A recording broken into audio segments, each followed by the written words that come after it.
Welcome to the EarthWorks podcast, where our team will share the jargon of carbon from many of our turf friends from the past 30 years. Hi, everybody. This is Joel Simmons, and this is another EarthWorks podcast, and we have everybody's favorite guest today, Mr. Lawrence Mayhew. Thank you so much once again. I don't know how you've been on, a dozen times this year so far? We just keep coming back to you. We keep getting all this great feedback. People want to hear Lawrence Mayhew speak. I'm not really sure.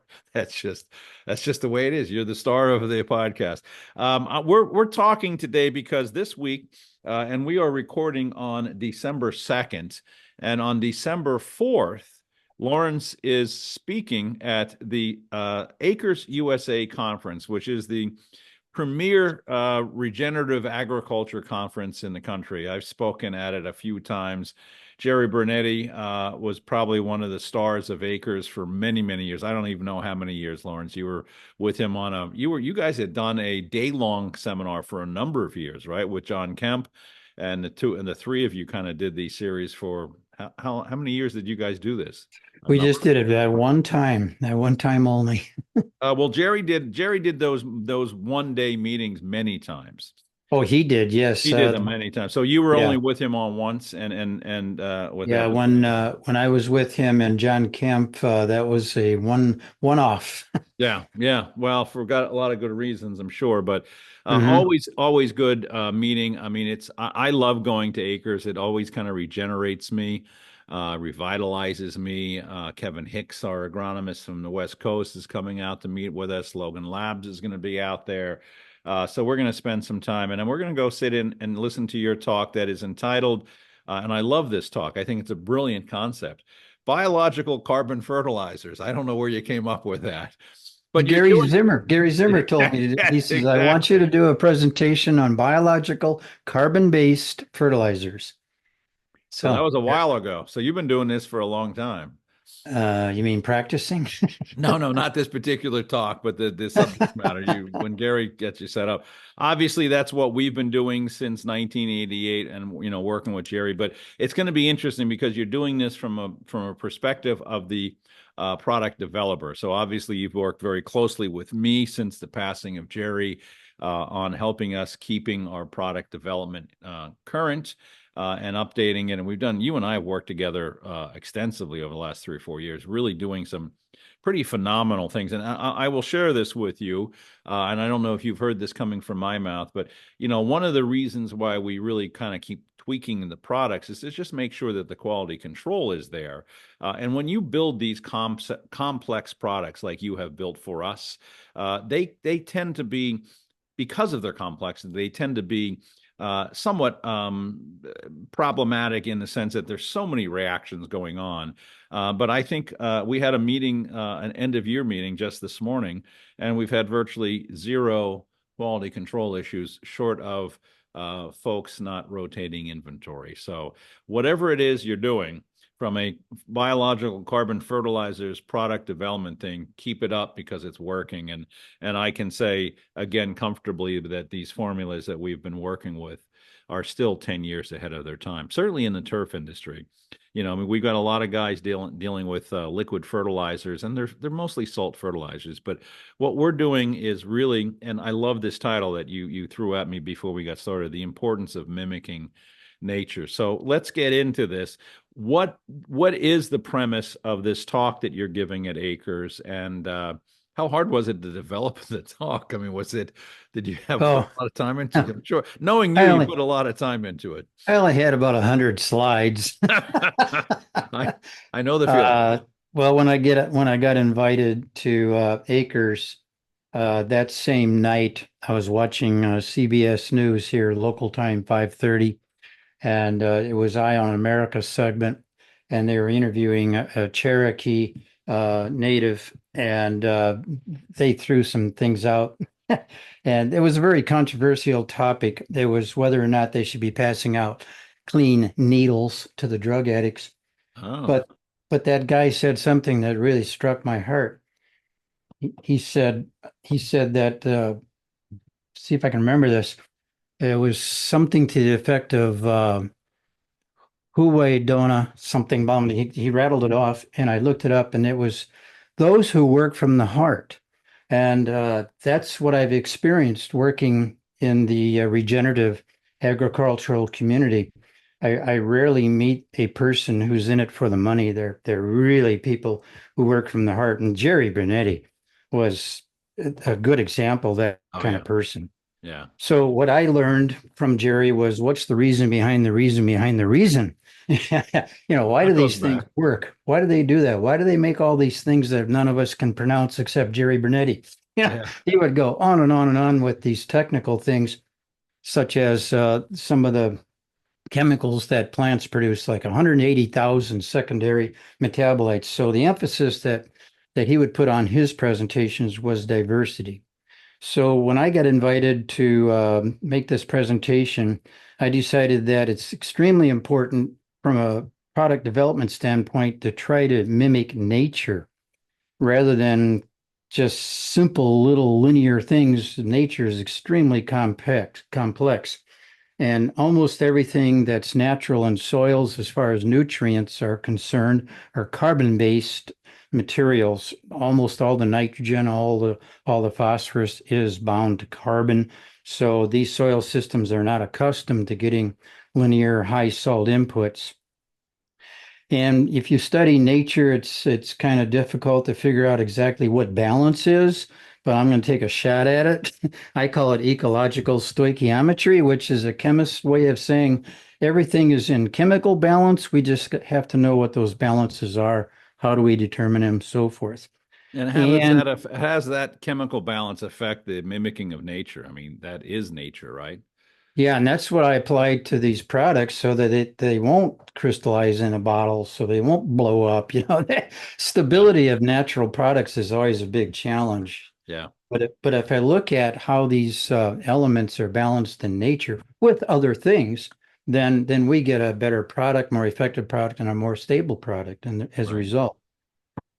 And it's very, very important that we take a soil-based approach to nutrients because the soils have to tell us what they need. So our products are biochemistry, really. They're not chemistry, they're biochemistry, and they're very complex. They're intended to increase microbial activity, and they're intended to mimic the complex carbons that act, as a term that I picked up during my research, as biological buffers. I hope I can get into that in this short period of time, Yeah. but I like that essentially, term. yeah, buffering is something that we know a little bit about when it comes to pH, trying to keep pH within an acceptable range, and you can do it by buffering it with chemicals. The the interesting thing is that biology and soil systems, the combination of root exudates helping the microbes out and the fungi and the algae and everything else in archaea, they all act together to buffer their environment. So they do provide the conditions that are suitable for life promoting conditions. So it's called biological buffering. I picked up that term from Professor Larry Phelan from Ohio State University. And Let me interrupt you real quick. I've been yeah. using, and we've had this conversation here on the podcast, but I've used this term buffers a number of ways. Obviously, you're referencing really the chemistry of the buffering, or in this case, the biological buffering. But let's dive into that terminology a little bit better. I use buffers probably a lot more loosely. In the sense that by having carbon in a soil system, you might buffer the onslaught of excessive sodium and kind of soften the damage that sodium might impact that soil or the plant environment within that soil. Mhm. I mean, we're using this term fairly loosely, but you're really kind of dialing it down a little bit more specifically now. Biological buffers. What does that exactly mean? I mean, I'm not sure everybody would understand that terminology. How would you define that? Um, it all got started with some research by Professor Larry Phelan, and it was published in a book titled Soil Organic Matter in Sustainable Agriculture. And it was edited by Magnoff and Wheel. Are you familiar with I those am, yes. I professors? think I even know the book.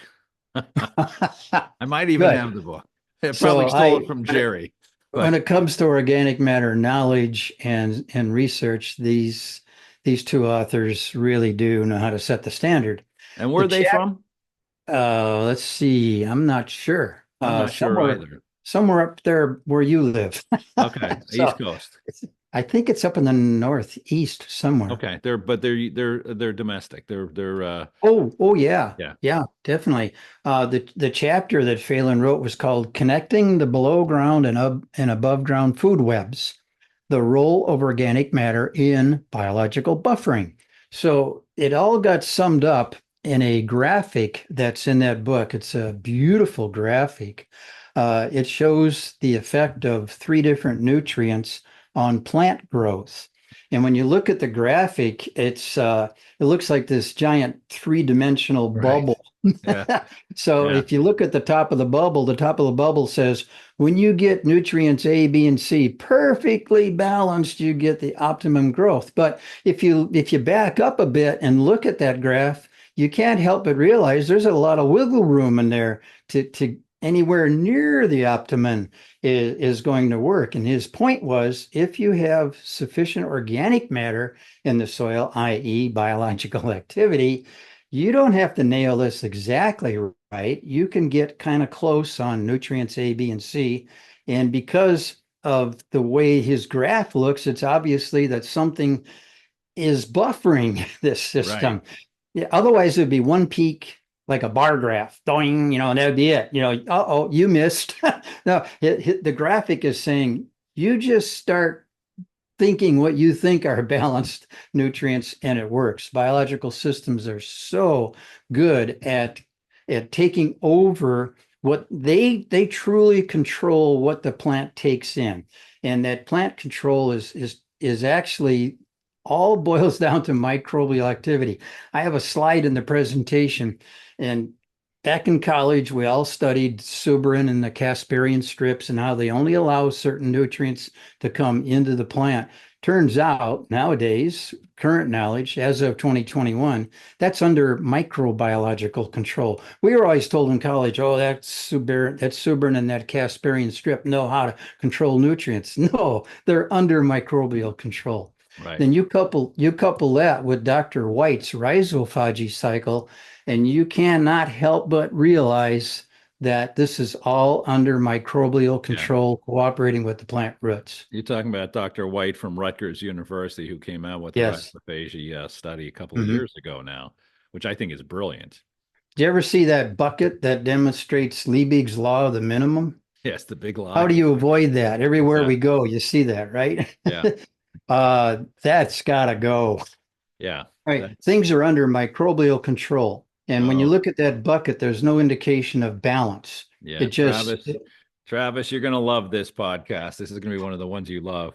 I was okay, we were Kevin Hicks was telling me he was at another meeting recently where an academic did some research on carbon fertilizers, and he put carbon down and he tested the plant, and he decided that they don't do anything because there wasn't any more carbon in the plant than there was before.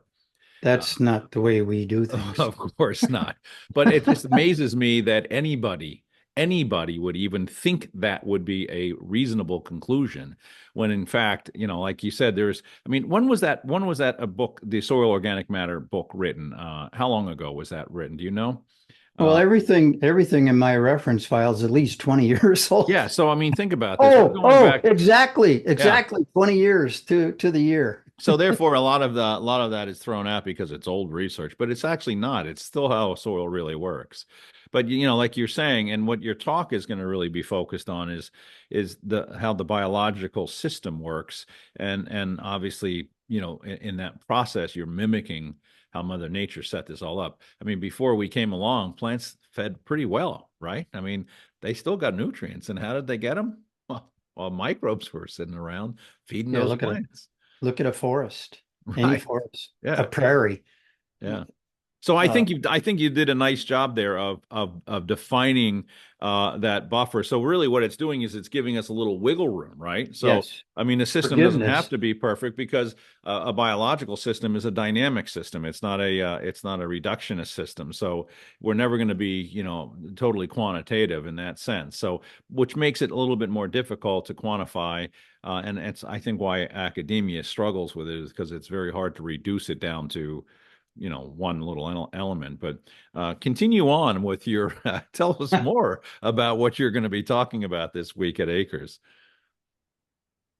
Well, what it comes down to is that if we can achieve what we perceive to be balanced, there's a lot of people out there with a lot of recommendations on what they think is balance. And if we can at least take a shot at it rather than try to overwhelm these systems, then we see productivity. I call it ecological stoichiometry because the balance of multiple elements, and in other words, the ratio of these elements to each other is much more important than the absolute amounts that we put on. So that's why I said Liebig's bucket has to go. Right. If a plant is designed or evolved, whatever word you want to use, to survive in extremely low nutrient conditions. So that's just the opposite of what the bucket says. The bucket says once something becomes deficient, then you have to address it. Not necessarily. What if the calcium to boron ratio was correct in that bucket picture, which does not reflect ratios, only even at absolute low numbers. Even at low numbers, Yeah. you're still going to get the effect of boron and calcium as long as they're in the correct ratios. Now, determining those ratios is really challenging. Very, very challenging. What we did was we got our hands on every bit of soil data that we possibly could and set up a database and then looked at those ratios, took those ratios and said, how close are we on our product to that ratio? So it seems to be working. Yeah. There is and you and I have talked about this, but there's a common philosophy that's been running around the turf industry called MLSN, minimum levels of sufficiency nutrients. And we're all kind of talking the same thing. The piece that they kind of miss is that the biological piece has to be a part of this equation, right? So, I mean, they're trying to say you don't need as much. And, and we've been saying the same thing. We're just saying it a little bit more defined. And I think you're qualifying this pretty nicely, and I think that's what your talk's going to really go about. But when you talk about the balance of nutrients, and admittedly, the balance in its own right, just that term balance is subjective. I mean, what's the balance? I mean, you've got a lot of data points. MLSN did a lot of data points, but but I think we're all working toward the same conclusion. But I think the real missing point here is the whole biological piece of it all. I mean, we tend to, a lot of academia tends to focus its attention on this very limited, the single leg of the three-legged stool, the chemistry piece of it, whereas you're really kind of taking this into the biological realm. Can you have balance of nutrients without a healthy biome in that soil and still produce healthy plants? Well, that sounds like hydroponics. Right. Yes, it does, doesn't it? Yeah. I've got a theoretical hydroponic fertilizer that I think will work based upon these nutrient balances. I haven't tested it, but we have used it around the house here. And my wife said, whatever you do, don't put it on my plants. Oh, nice. I mean, she kind of knows me. She's obviously pretty smart. Yeah, she's seen what I'm capable of doing. Yeah. But even in the products that you're developing and working on developing with us, I mean, you're always balancing the chemistry, but we're also, I mean, we've got, I don't know, what are we in any one of our liquid products, a dozen different carbon sources, maybe, certainly a handful. Yeah, if we're using fish and kelp and sugars, humates. Yeah, name it. It's all carbon-based materials. It's all organic chemistry. And it's all there to feed the microbes in the soil. It's not even necessarily there to provide the nutrient base for the plant. But it does provide a nutrient base for the plant. But it's really there to help microbes, make their magic happen. Well, I came across some information by Tyler, published in 2001. Where when I looked at the graph, it was a correlation graph. It correlated what's in the soil and how does that correlate to what's in the leaf, what's in the tissue of the plant. And it's an obvious, what they call scatter graph. You can see where it got its name. The data points are scattered all over this thing. There is no correlation according to that study. So I thought, well, I got to do this for myself. So a friend of mine did all the grunt work. And we put all the data together. What we did was we sampled the soil right next to the roots of a corn plant out in the field pulled the tissue sample, sent both the tissue and the soil sample to the same lab.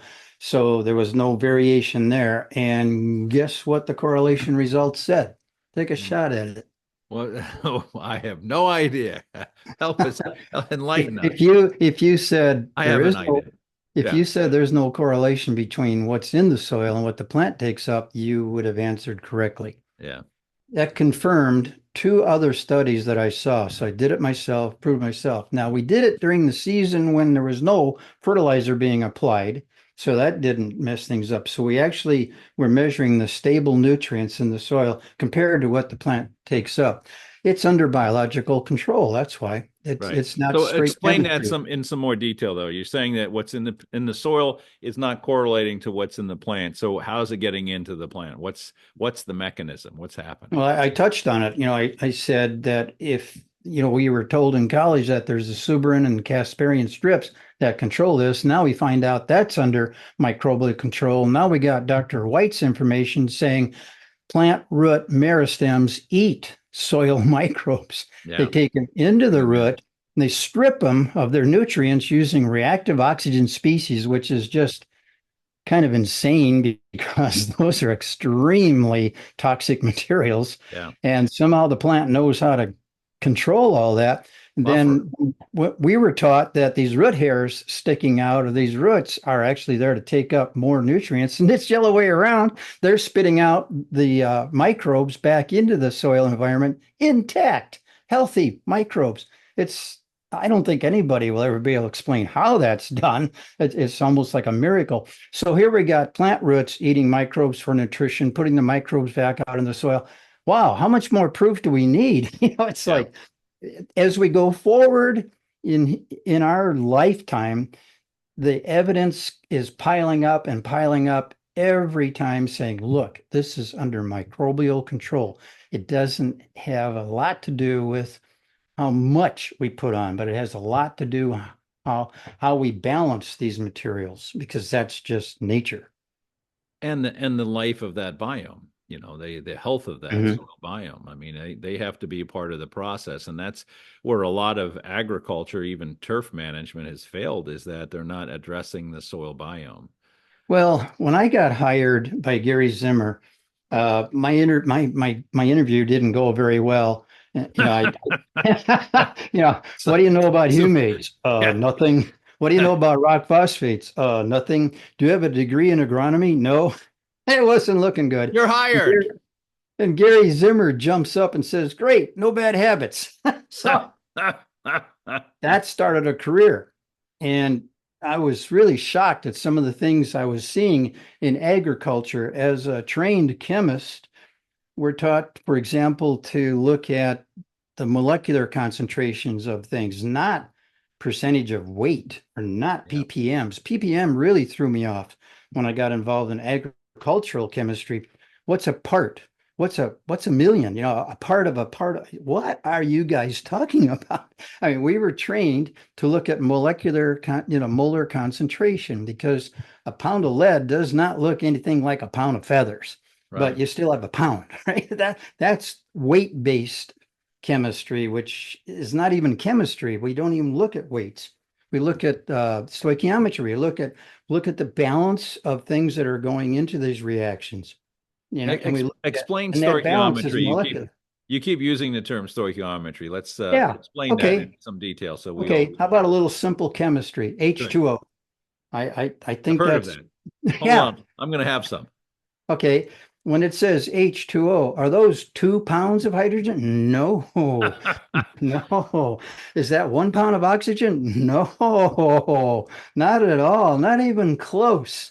That's one molecular or two molecular units of hydrogen to one molecular unit of oxygen. Hydrogen has a molecular equivalent of one.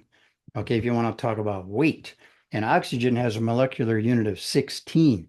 So if you bring 2 moles of hydrogen, let's say, put them in a balloon. Okay, if you put 2 moles of hydrogen in a balloon along with one molecular equivalent of oxygen, they will react.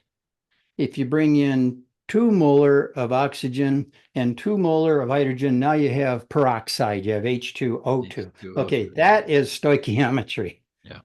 Those numbers need to be a certain way in order for reactions to go forward. Soils are no different than that. So how's that affecting us as plant growers? I'll give you another simple lesson. I like that. Please do. Let's pick on pH. Is that fair? Oh, sure. Does it get any simpler than pH? And we all understand that. It's bandied about like we all know what we're talking about, right? It's the only important thing in soil science. I went to a meeting, an agricultural meeting, when I first got hired by Gary. And there's this guy standing up in front of farmers with a really cocky attitude. And he says, pH is the negative logarithm of the hydrogen ion concentration. Is correct. That's a textbook explanation right, of pH. That's pretty good. He left out one little detail. It's logarithm to the base of 10, but he totally left that part out. Oh, well, that's a good point. My response was, this guy doesn't have a clue what he's talking about, because we're talking about complex soil systems. So what he said is true if it were an ideal aqueous solution. In other words, you put a probe in some water with some soil and you shake it up and then you make a measurement. That laboratory is not reading the negative logarithm of the hydrogen ion concentration, I'll guarantee you. It's measuring the ability of that little hydrogen ion to express itself on that probe, and that's called activity. Let me give you an example. I mean, this soil chemistry is so complex that even the way we perceive pH has been boiled down to something super simple. It totally overlooks, that definition that guy used totally overlooks lyotropic effects, which say aluminum would be able to be measured quicker, better, faster, and more than hydrogen. Hydrogen is better than calcium. Go all the way down to the last one in this lyotropic series, and it's sodium. And then you look at it and go, oh, aluminum has a +3 charge on it, if you want to talk positives and negatives. Sodium has a +1 charge on it. So yeah, bigger is better. This is called the lyotropic series. What that says is that if you have a hydrogen ion concentration and there has to compete with calcium, magnesium, potassium, ammonium, sodium, aluminum in order to get measured by that probe. And then there's the chaotropic effects, also called Hofmeister phenomena. Some things disturb water to such a degree that you're not going to get a correct reading. Sulfates, for example, chlorides, nitrates, urea, all of these disturb the structure of water. So all of this is going on that little test tube that we're measuring here, what we think is the hydrogen ion concentration. No, it's the activity of that hydrogen ion being able to express itself. And then there's the steric hindrance effect, which is also called the crowding effect. If you have a hydrogen ion in a crowded arena of other cations, maybe it can make it to that little probe and be measured, or maybe not. Now, what I just said applies to everything. All cations in solution. It could be potassium, magnesium. It could be anything that's considered a cation. All of these are competing with and against hydrogen ion concentration. So we're not measuring the hydrogen ion concentration, blah, blah, blah. We're measuring the activity of those hydrogen ions. And what's the difference? Explain the difference in layman terms. I mean, so we're talking about how much hydrogen is moving back and forth. If you were a hydrogen ion and you were in a crowd at a football game and everybody were like shoulder to shoulder, okay, right, and you need to express yourself, okay, let's say the bathroom is that away. Yeah. You're going to go bumping through that crowd and you might not make it, okay? You're not going to get, and we got this little probe sitting in the bathroom and it's measuring, waiting for you so you can show up and go, ding, get measured. Well, what if you don't make it? All right. Yeah. And most hydrogen ions don't, but some do, and they get measured. It's a very graphic, explanation there. I like that, actually. Well, the point is chemistry, soil chemistry is anything but simple. Yeah, it's not simple at all. Far, far removed from the reality of some of the stuff we've been taught. And if you go out in the real world and you begin building knowledge, you begin to realize that there's so much more to these things than what we were taught. Yeah. So is this going to be the core of your conversation at Acres this week? Pretty much. Oh, good. Yeah. Looking forward Yeah. to that. I'm going to sit right in the front row while you're going through all this. What Oh, other oh, what oh, good. other Then you can get up, and when they start asking questions, Yeah, I'm gonna sure. go, hey. I'm gonna I'm gonna use that analogy of the hydrogen guy having to get to the bathroom. I like that one. I thought that was brilliant. Yeah, You he's got a know, red shirt on. so you can identify him. Yeah. Exactly. Uh-huh. That's brilliant. You keep using the term balance, but isn't this just, I mean, it is subjective.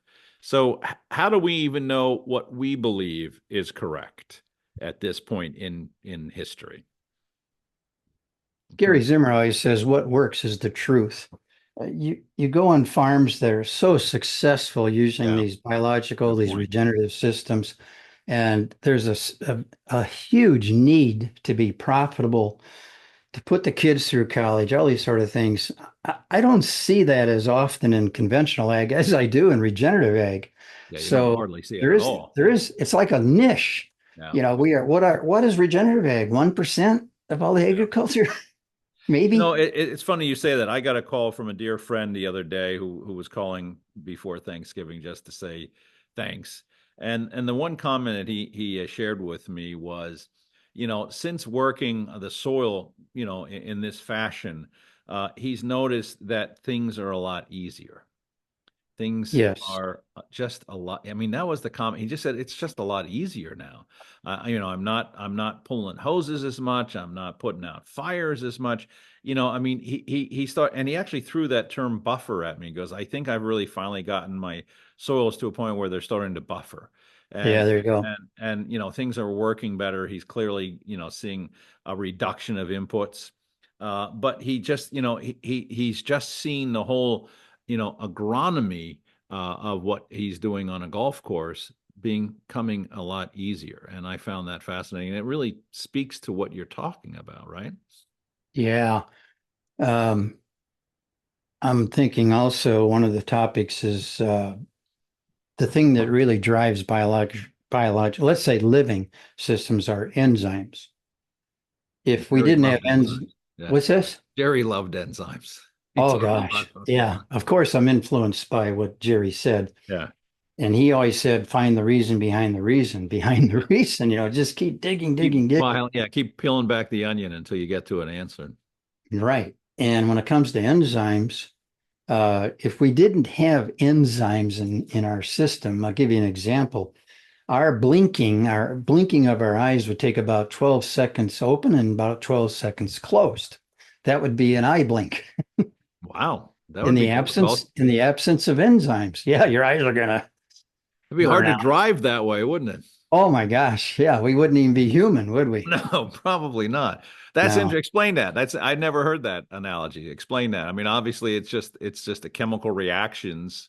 I could be way off the mark here. It could be 12 hours closed and 12 hours open. I mean, Even worse. Yeah. yeah, because these enzymes, an enzyme, it has a catalytic effect on chemical reactions in biological systems, but they do not enter into the reaction. That's the definition of a catalyst, by the way, Right. in chemistry. So what they do is they provide the conditions, the exchanging of things. They actually move things along. They're actually an energy transfer agent. How do we transfer energy quite efficiently? So listening to Jerry Bernetti as much as I did, I discovered, and I'm sure he led me down this path, was that a lot of enzymes in living systems are dependent on, I'm positive he said this, are dependent upon what he said were trace elements. Yeah. And it goes a little further than that. There's ultra trace elements also that are involved in these enzymatic activities. And what goes on here is that enzymes are so powerful and they're so good at transferring energy. Sometimes you got to back off. Sometimes you have to go, whoa, wait a minute, we need some modulating here. So what these enzymes do, they'll exchange things like alcohol dehydrogenase. That doesn't matter unless you're hungover. Anyway, the alcohol dehydrogenase is a perfect example of how calcium is in the active site. It is the metal in the active site of an enzyme. And sometimes it gets replaced by cerium. This has been observed a gazillion times. Hmm. Cerium is one of the lanthanides that takes the place of calcium in biological systems when there's stress or when there's modulation. But who talks about cerium in your fertilizers, Yeah. right? But it's actually very, very important that we mimic nature like that. So there's a good example of how we totally overlook an enzyme system. You ever heard of Rubisco, the enzyme Rubisco? I have heard of it. I wouldn't be able to explain it very detailed, but I've heard that phrase. Probably so, Gary. Rubisco is the most common protein on the face of the earth because it is in every green leaf, it's in every green algae, it's in anything that performs photosynthesis. By far the most protein on the whole face of the earth. And But it's you an had me, enzyme? yes. Interesting. And what it's used for is carbon capture Ah, there you during go. the photosynthetic Of course, process. yes, and photosynthesis. And sometimes it substitutes its metal ion, I believe it's calcium, for something else, Yeah. maybe manganese. Okay, so what it's doing is it's going, if it gets stressed, especially under heat, photosynthesis gets shut down a bit and the plant survives the heat. Now, how does conventional look at that? You go, oh, geez, that's an inefficient process. We got to have this photosynthesis going all the time, all the time. So let's just get the Gates Foundation to supply the money we need to change the largest protein on the face of the earth. And that's what happened? It's happening. It is happening. Wow. And what's the Yeah, damage? they What's the got damage going to funding. be? Oh, they got funding from the Gates Foundation to change life as we know it. Plants as we know Wow, them. Yeah. that's interesting. Doesn't Explain. seem to dawn on there might be a reason. Oh, by the way, it's called enzyme promiscuity. It has a name, it has a scientific name. Wow. Enzymes will swap out. Are there enzyme fertilizers at this point? I mean, we get these these vogues in the fertilizer industry Ah, that come and go all the time. Vitamins were one of them, things of that nature. And enzymes. I mean, how do we get enzymes into our systems, and are they in our fertilizers? And what should we understand as a plant grower of enzymes? okay. As a product developer, I'm hearing, uh-oh, Joel wants enzymes in his product. No, that's not what he's saying. I just want to understand it a little bit better. Gee, how would I do that? Let me Yeah. think.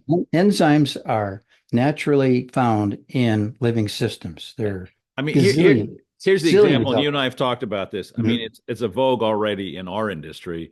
Amino acids became very popular. Oh, we got amino acids. We got all these amino acids, all these, and quite honestly, and I don't mean this to sound disrespectful to anybody, but it's very hard to understand what the hell they're talking about. I mean, okay, so you got amino acids. What do they do? Now we're dialing even further down that path and talking enzymes. Are we going to see enzymes being the vogue in fertilizer addition as we had amino acids a number of years ago becoming the new vogue in fertility management? Well, let me rub my crystal ball. Nope, Thank you. I don't think so because unlike amino acids, enzymes are particularly sensitive to their environment. Mm, Slight changes in pH cause them to misfold. Soon as an enzyme misfolds, it cannot do what it's designed to do. Any kind of stress on an enzyme pretty well shuts it down. So you would have to come up with some way of isolating and stabilizing enzymes outside of living systems in order to pull that off right. because the living system protects the enzyme. Are some of these natural materials rich in enzymes? Fish, kelp, Oh, oh things like yeah. that. Yeah. Oh yeah. So we We are we introducing enzymes to the environment, to the soil environment.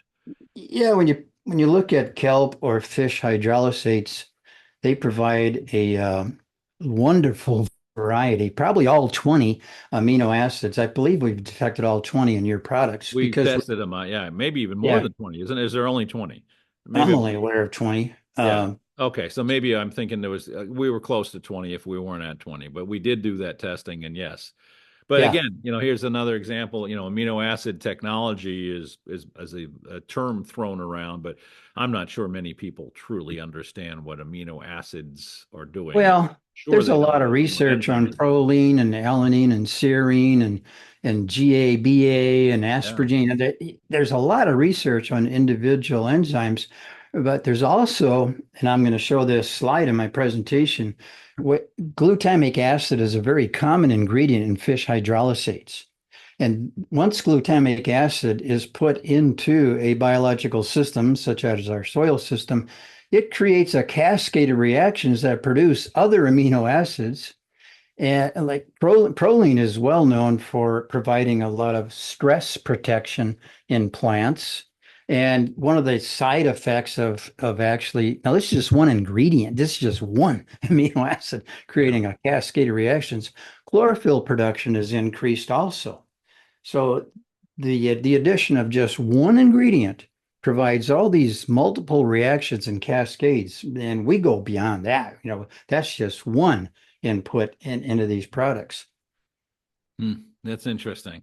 So the enzyme amino acids are made up of enzymes and proteins, and proteins are made up of a combination. I mean, everything is kind of a combination of all these things. So they're all interactive and they're all working together, and it's all part of the mimicking of nature in the process. Is that a fair statement?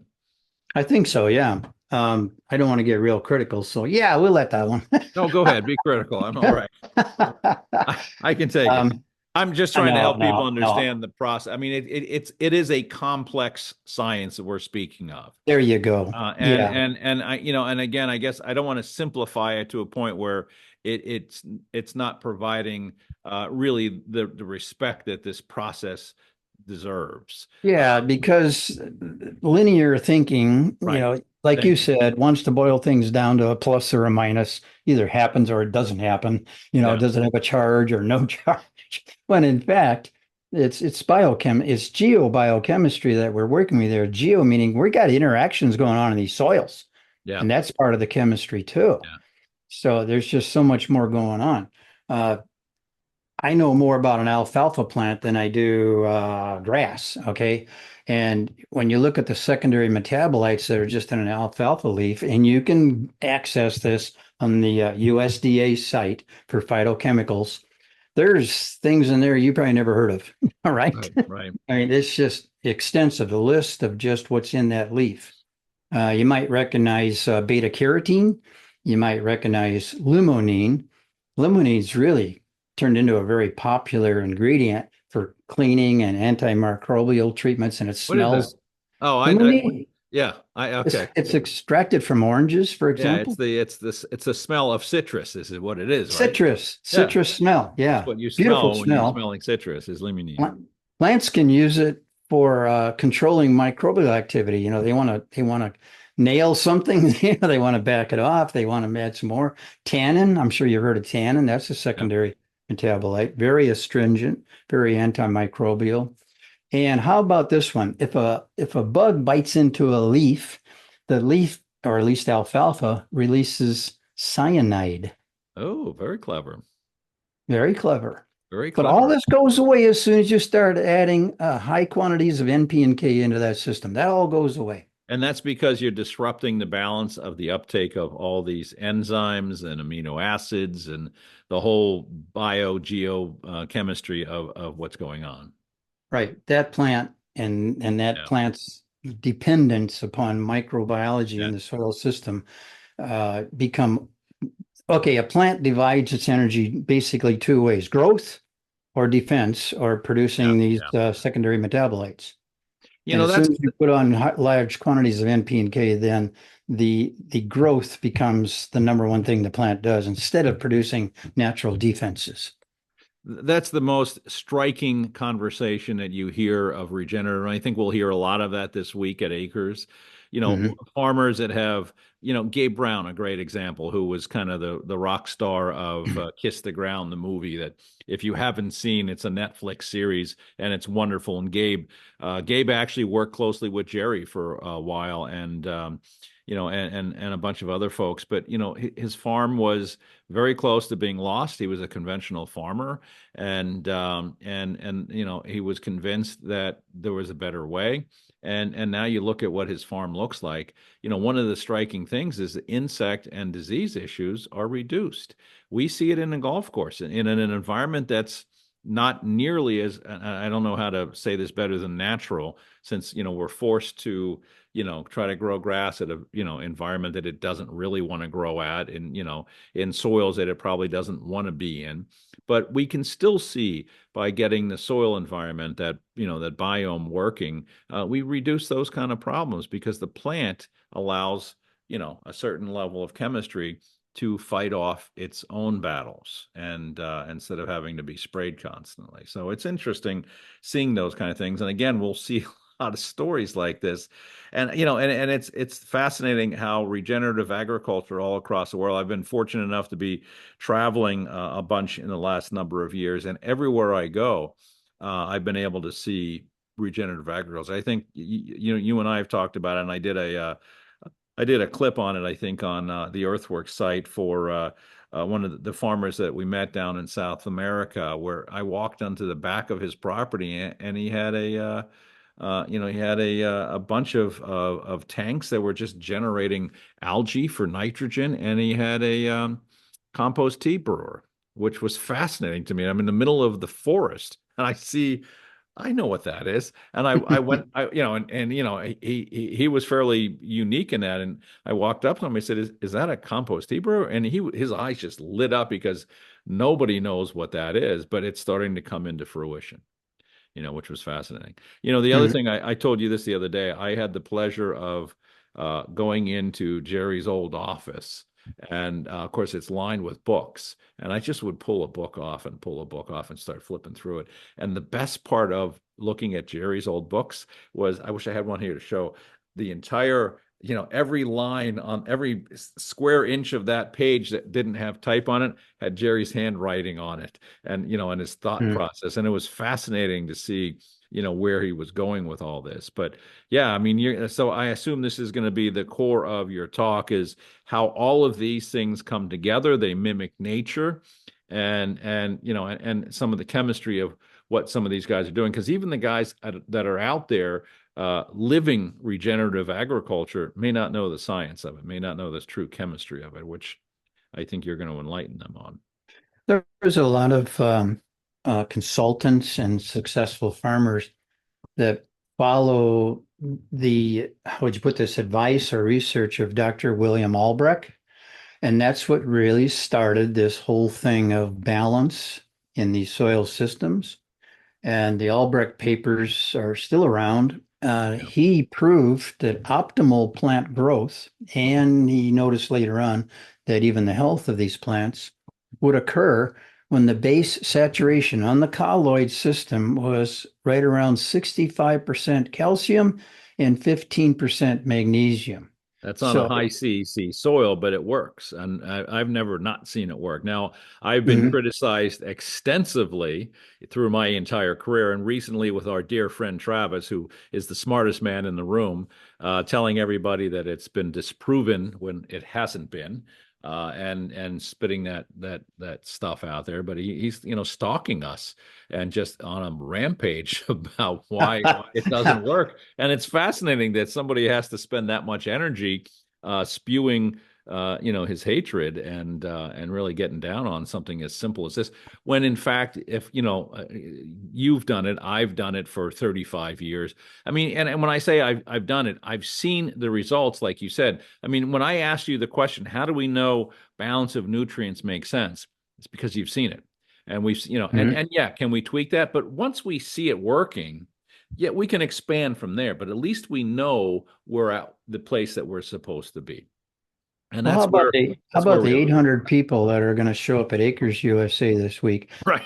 And this is the driving force in that group. This has built industries. Yeah. This has provided a college education for families. I mean, this works. I mean, there's no doubt in our minds, on our side of the table, that practice these techniques.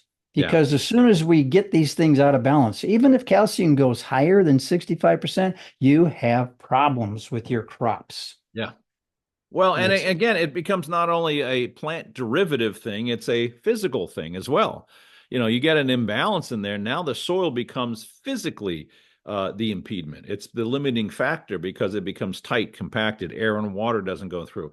If we don't have air and water, we don't have soil biology. If we don't have biology, the biome is not doing its job. And, the enzymes aren't being produced, the amino acids aren't being released, the nutrients aren't being taken out of the mineral content. I mean, the whole system falls apart if there's Mhm. not this level of what we keep using the phrase balance.